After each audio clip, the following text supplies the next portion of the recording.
The empire didn't crumble with a gunshot or a roaring explosion. It fell with a whisper, a forged bank statement, and a staged phone call. Dominic wanted to see who would stay when the millions vanished. He expected betrayal. He didn't expect the quiet girl polishing his floors to uncover the bullet meant for his back. The penthouse smelled of cedar, expensive scotch, and lies. Dominic stood by the floor-to-ceiling windows, looking down at the crawling traffic of the city. He owned a vast, unseen fraction of it. Concrete, shipping lines, the quiet, bloody corners of the import business. But tonight, he owned nothing. At least, that was the narrative carefully constructed in the leather-bound ledger resting on his mahogany desk. He took a sip of his drink. The ice clinked against the crystal, sharp and solitary in the massive, quiet room. He was 34, but the years in the life felt like dog years. He was tired of the sycophants, tired of the men who smiled while calculating the thickness of his neck. Most of all, he was tired of Chloe. She was beautiful, undoubtedly. A former gallery curator with a taste for the finer things, she moved through his world with the practiced grace of a shark in a reef. When he asked her to marry him, she wept, real tears. He had watched them track through her foundation, wondering even then if she was crying for him, or for the 6-carat diamond heavy on her finger. Tonight, he would find out. The heavy oak doors of the dining room swung open. Chloe entered, wearing a silk slip dress that caught the dim light. She looked like $1 million. It was a fitting price tag. "Dom," she purred, her voice a smooth cello note. "Dinner is getting cold." "Sit down, Chloe." He didn't turn around immediately. He let the silence stretch. It was a tactic he used in boardrooms and back alleys. Silence makes people uncomfortable. It makes them reveal themselves. In the corner of the dining room, practically pressed into the shadow of a grand china cabinet, stood Nora. She was holding a silver serving tray, her posture rigid. She wore the standard black and white uniform of the household staff, her hair pulled back into a severe bun. She was 22, working 2 jobs to pay off her father's medical debts. Dominic barely noticed her on a normal day. She was part of the furniture. The help. Invisible. Dominic finally turned. He walked to the head of the long dining table and sat heavily. He didn't touch the prime rib resting on his plate. He looked at his fiancée. "The feds raided the Southside warehouses," he said. His voice was flat, devoid of the panic a normal man might feign. He didn't need to overact. "They froze the accounts." Chloe's fork stopped halfway to her mouth. The micro-expressions played across her face in rapid succession. Confusion, calculation, shock, and finally, a creeping, cold dread. "What do you mean, froze?" she asked. Her voice had lost the cello warmth. It was tight. Thin. "I mean it's gone, all of it." Dominic leaned forward, lacing his fingers together. "The shell companies are compromised. My lawyer says the indictments are coming down tomorrow morning. The assets are seized. We have the cash in the safe downstairs, and that's it. We have to run, Chloe, tonight. Leave the clothes, leave the cars. We start over." It was a brilliant piece of fiction. His offshore accounts were perfectly insulated. The feds were nowhere near him. But the forged documents on his desk told a convincing story of total, unmitigated ruin. He watched her carefully. He wanted her to reach across the table.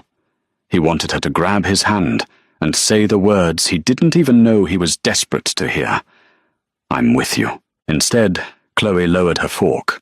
Her eyes, usually warm hazel, turned into flat stones. She looked around the dining room. She looked at the Rothko painting on the wall. She looked at the chandelier. She was doing the math. "Run?" she repeated, the word tasting sour in her mouth. "To where, Dominic? A motel? A cabin in the woods?" "Anywhere." He kept his voice steady. "We have each other." Nora, standing perfectly still in the shadows, felt the oxygen leave the room. She kept her eyes fixed on the baseboards. but her peripheral vision caught everything. She saw the way Chloe's manicured hand gripped the edge of the table until the knuckles turned white. She saw the slight sneer pull at the corner of Chloe's perfectly painted lips. "I need a minute," Chloe stammered, standing up so abruptly her chair scraped loudly against the hardwood floor. "I need to process this. I need to call my mother." She didn't wait for a response. She turned and walked briskly out of the dining room, the silk dress snapping around her ankles. Dominic sat alone at the massive table. He felt a heavy, hollow ache settle in his chest. It wasn't heartbreak. It was the crushing weight of being right. He was a monster, perhaps, but he was a monster who had hoped, just for a moment, to be loved for the man beneath the blood and the bank accounts. He picked up his glass and drained the scotch. The burn felt good. It felt real. "Clear the table," he said to the empty room. Nora stepped out of the shadows. She moved quietly, her soft-soled shoes making no sound. She reached for his plate. For a fraction of a second, her eyes met his. There was no pity in them. Just a quiet, knowing understanding. She had seen the whole thing. She knew exactly what had just happened. Dominic looked away first. "Leave the bottle," he muttered. Nora nodded once, silently gathered the cold food, and retreated to the kitchen. The real mess, she knew, wouldn't be on the plates. The next morning, the penthouse felt like a tomb. The air was thick with unspoken ultimatums. Nora arrived at 6 a.m., adhering to her strict schedule. She began her routine in the East Wing, moving silently with a feather duster and a bottle of wood polish. When she reached the master suite, the door was ajar. Chloe was packing. She wasn't throwing clothes into a duffel bag in a panic. She was systematically laying out designer gowns into a set of 3 large matching Louis Vuitton trunks. Nora paused in the hallway, the dust rag clenched in her fist. "Dom, you have to understand," Chloe was saying. Her voice drifted through the crack in the door, laced with a practiced, breathy tremor. "If the feds are watching you, they'll be watching me. It's a liability if I stay." Dominic's voice came from near the window, a low, indifferent rumble. "A liability. Just for a few weeks," Chloe lied, folding a cashmere sweater. "I'll go to the estate in the Hamptons. It's under my mother's maiden name. They won't look there. You get this sorted, you call your lawyers, and when the dust settles, we figure it out." Nora felt a flash of hot disgust. It was the oldest trick in the book.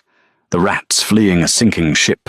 Only this rat was making sure she took the finest cheeses with her. "Sure," Dominic said.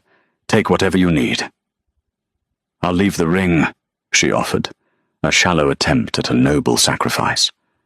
"If you need to sell it for legal fees, keep it." The finality in his voice was chilling. It was the voice of a man who was already dead and buried in his own mind. Nora stepped back into the shadows of the hallway as Chloe hauled her first trunk toward the door. By 8 a.m., Chloe was gone.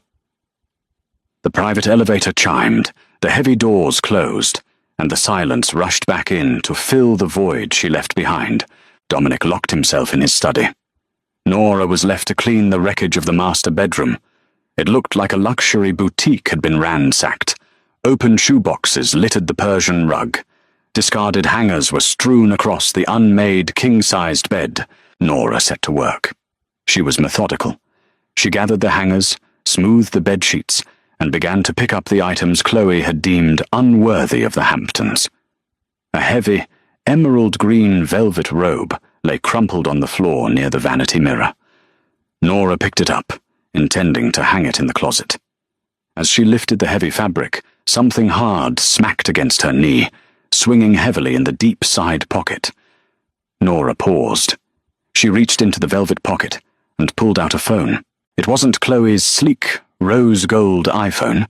It was a cheap, plastic, prepaid burner phone. The screen was cracked. Nora stared at it. In her world, the world of medical debt and late rent, a burner phone meant drug dealers or desperate people. In Dominic's world, it meant something far worse. She shouldn't open it. The golden rule of being the help for a man like Dominic was to be blind, deaf, and dumb. If she put the phone back in the robe and walked away, she would remain safe. She would remain invisible. But the phone buzzed in her palm, a harsh, mechanical vibration. A text message illuminated the cracked screen. The preview notification popped up, stark black text against a blinding white background. Sender, V. Message. Transfer verified. He bought the bait. The inside accounts are drained. Tonight at 11. Nora stopped breathing. Her thumb hovered over the screen. She swiped it open.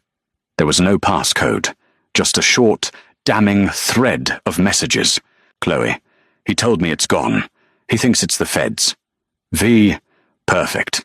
His guard is down. His personal security detail is dismissed. Chloe. Yes. He sent them home to avoid the raid. He's alone in the penthouse. V. Transfer verified. He bought the bait. The inside accounts are drained. Tonight at 11. Nora read the words 3 times. Her mind raced, piecing the fragments together with terrifying speed. Dominic had faked a bankruptcy to test Chloe. But Chloe hadn't just failed the test. She had weaponized it. Nora remembered hearing rumors from the kitchen staff about a rival faction, a man named Vincent who had been pushing into Dominic's territory. Vincent. V. Chloe wasn't just a gold digger running from a poor man. She was the inside woman. She had used Dominic's own fake story against him. By letting him think she was just fleeing his poverty, she ensured he remained isolated, sitting alone in his penthouse without his security detail, waiting for a federal raid that would never come. Instead, Vincent's men would come. Tonight at 11. Nora looked at her reflection in the vanity mirror. She looked small, insignificant. She could put the phone down. She could finish her shift, take the subway back to her cramped apartment, and wake up tomorrow to the news that Dominic was dead. She owed him nothing. He paid her barely above minimum wage. He was a criminal, a mob boss. But as she looked at the bedroom door, she remembered the look in his eyes last night, the profound, crushing isolation. He had built a fortress of lies, and now he was going to die inside it, completely unaware that the woman he tested had outplayed him. Nora slipped the burner phone into the pocket of her black apron. She gripped the handle of her cleaning caddy, her knuckles turning white. She walked down the long, silent corridor toward Dominic's study. The heavy oak door was closed shut. No one disturbed him when he was in there. It was a firing offense, or worse. Nora didn't knock. She reached out, turned the heavy brass handle, and pushed the door open. The study smelled of aged leather, stale tobacco, and a quiet, simmering anger. Heavy velvet drapes blocked the morning sun, plunging the room into an artificial dusk. Dominic sat behind his desk. He wasn't working. He was staring at the wall, a half-empty glass of amber liquid in his hand, a sleek, black Sig Sauer resting on the polished mahogany near his knuckles. He didn't jump when the heavy door clicked open. He merely shifted his eyes.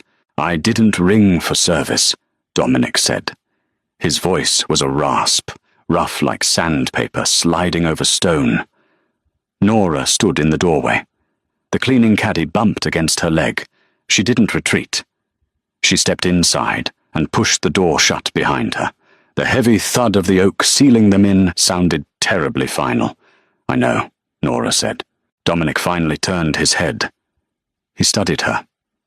She was usually a ghost in this house, a shadow that swept the floors and vanished. Now, she was standing in his private sanctuary, breathing heavily, her hands shoved deep into the pockets of her black apron. He noticed for the first time that her eyes were a stark, piercing blue. They were wide, terrified, but completely resolute. "You have 10 seconds to explain why you just fired yourself," he said softly. Nora didn't offer apologies or excuses. She walked straight to his desk. She pulled her hand from her apron and dropped the cracked plastic burner phone onto the pristine wood. It clattered against his whiskey glass. "Chloe left this in her robe," Nora said. Her voice shook, just a fraction, before she locked it down. "It was buzzing. I read it. I probably shouldn't have, but I did. You need to read it right now." Dominic looked at the cheap plastic device like it was a live grenade. Slowly he reached out. He tapped the screen. It illuminated the dim room with a harsh, white glare. He read the messages. He read them again. Nora watched the oxygen leave the room. She watched a man die and be reborn in the span of 30 seconds. The depressed, betrayed lover vanished. The skin around Dominic's eyes tightened. His jaw locked. The man sitting before her was no longer the wounded fiancé. He was the apex predator who had clawed his way to the top of the city's underworld. "Vincent," Dominic whispered. The name tasted like ash. "She didn't just leave you because you were broke," Nora said, her voice barely a murmur. "She used your story. She told them your guard was down. She knew you sent your security detail home." Dominic slowly set the phone down. The pieces of the puzzle slammed into place with sickening clarity. He had orchestrated the fake bankruptcy to see if Chloe would stay. Chloe had played along, feigning panic, using his own fiction to ensure he was isolated. She wasn't fleeing to the Hamptons. She was clearing the blast radius. "Why are you showing me this?" Dominic asked. He didn't raise his voice. He leaned forward, resting his forearms on the desk. His dark eyes drilled into her, searching for the lie, the angle. Everyone had an angle. "You make $18 an hour to clean my toilets. I am a dead man. Why didn't you just walk out the front door and go home?" Nora swallowed hard. "Because if you die, I lose my job. My father is in hospice. The insurance doesn't cover his oxygen. I need the paycheck." It was a lie, partially. She needed the money, yes. But she had also seen the crushing loneliness in his eyes last night. She had seen a man stripped to his core, bleeding out emotionally at an empty dining table. She couldn't let him be slaughtered in the dark. But she knew better than to offer a Mafia Boss pity. Pity would get her killed. Pragmatism he could understand. Dominic let out a low, humorless exhale. It might have been a laugh. "Practical. I respect that." He glanced at the brass clock on his desk. It was 9:15 a.m. "Tonight at 11. That gives me almost 14 hours. He picked up his primary phone, a secure satellite model, and dialed a number. He put it on speaker. It rang once. "Yeah, boss," a gruff voice answered. "Tony. I need the detail back at the penthouse. Now. Pull the guys from the docks. Bring heavy hardware." Static crackled on the line. "Boss, we can't.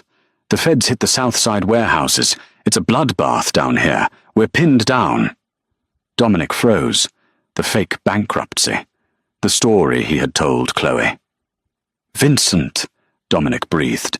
Vincent hadn't just planned to hit the penthouse. He had made Dominic's fake story a reality. He had tipped off the feds to the Southside operation to tie up Dominic's loyal men, ensuring the boss was truly, utterly alone. It was a masterstroke of violent chess. "Hold the line, Tony. Don't come here. Go to ground," Dominic ordered, cutting the feed.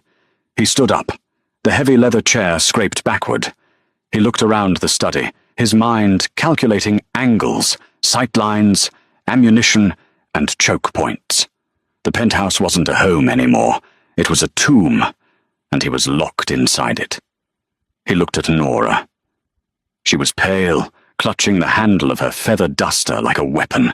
"You need to leave," Dominic said, his tone clipped and professional. "Take the service elevator. Don't go back to your apartment. Take this." He pulled a thick stack of $100 bills from a desk drawer and tossed it across the wood. "Get your father out of the city. Go." Nora reached for the money. Her fingers brushed the cold brass of the desk. Suddenly, the heavy silence of the penthouse was shattered by a low, mechanical groan. The lights flickered. Once. Twice. Then, the entire penthouse plunged into absolute darkness. The subtle hum of the central air conditioning died. The security panels on the walls went black. Nora gasped, stepping back. In the pitch black, Dominic's voice cut through the air, cold as ice. "They're not waiting for 11. They're here now." The darkness was absolute. The blackout blinds on the floor-to-ceiling windows had automatically engaged when the power grid was severed, sealing them in a concrete vault high above the city streets. "Get down!" Dominic hissed. Nora dropped to her knees, her shins hitting the Persian rug.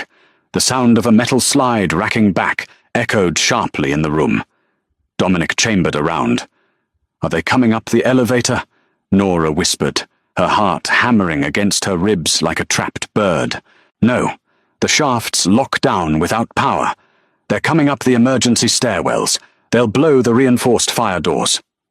Dominic's voice was right next to her ear. He moved without making a sound. "Take my hand." She reached out in the dark. His grip was like iron, rough and calloused. He pulled her up and guided her toward the back of the study.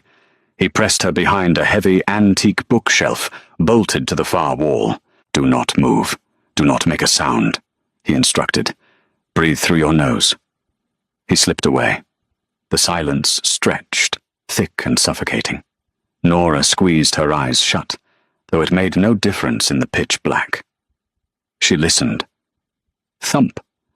A muffled, heavy impact vibrated through the floorboards. The fire doors. Click.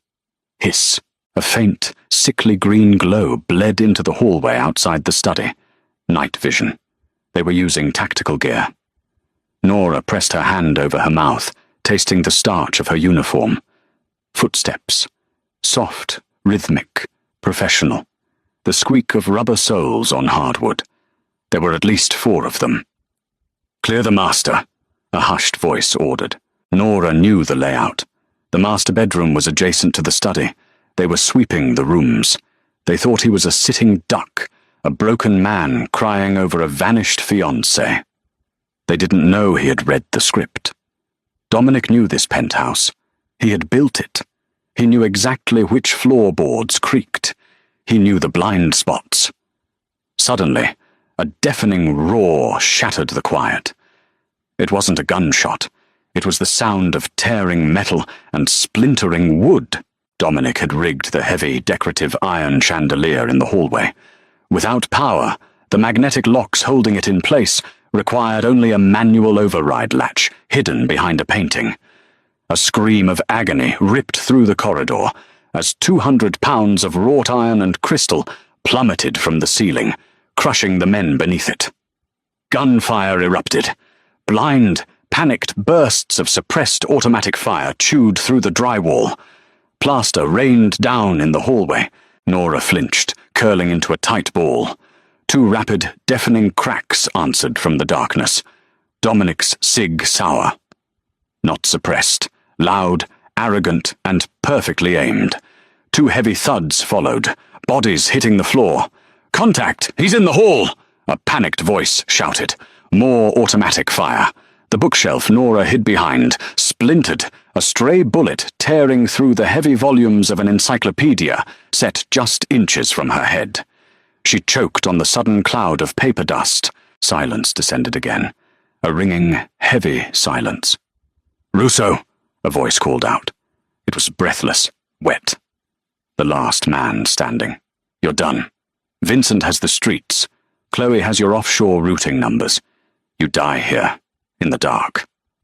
"I built the dark," Dominic's voice echoed. It didn't come from the hallway. It came from the air vents above them. He had moved.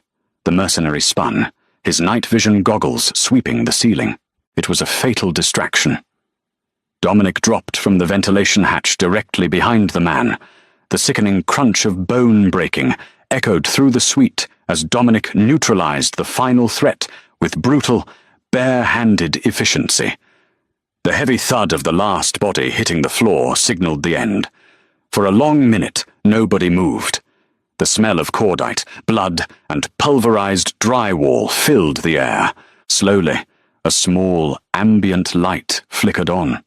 The backup emergency generators finally kicked in, casting a dim, red hue across the wreckage. Dominic stood in the center of the hallway.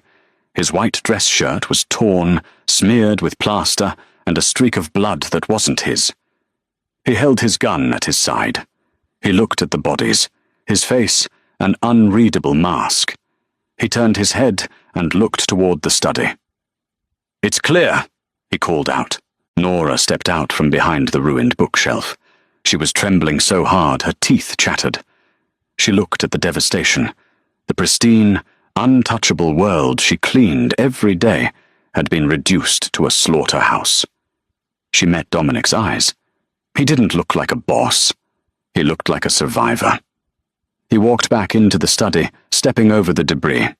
He picked up the secure phone from his desk. "Tony," Dominic said, his voice deadly calm. "Change of plans. Let the feds have the warehouses. I want you to pull every trigger man we have in the tri-state. Find Vincent, burn his operations to the ground, and find Chloe." He hung up. He turned to Nora. She stood amid the ruins, her cheap black uniform dusted with white plaster. She was a maid. She was a nobody. Yet, she was the only reason he was breathing. Dominic reached into his pocket and pulled out the burner phone. He dropped it onto the desk, right next to the stack of $100 bills. "Your father's medical bills," Dominic said quietly. "Consider them paid. Permanently. The finest care in the country." Nora stared at the money. "I didn't do it for a payoff." "I know," Dominic said. He took a slow step toward her.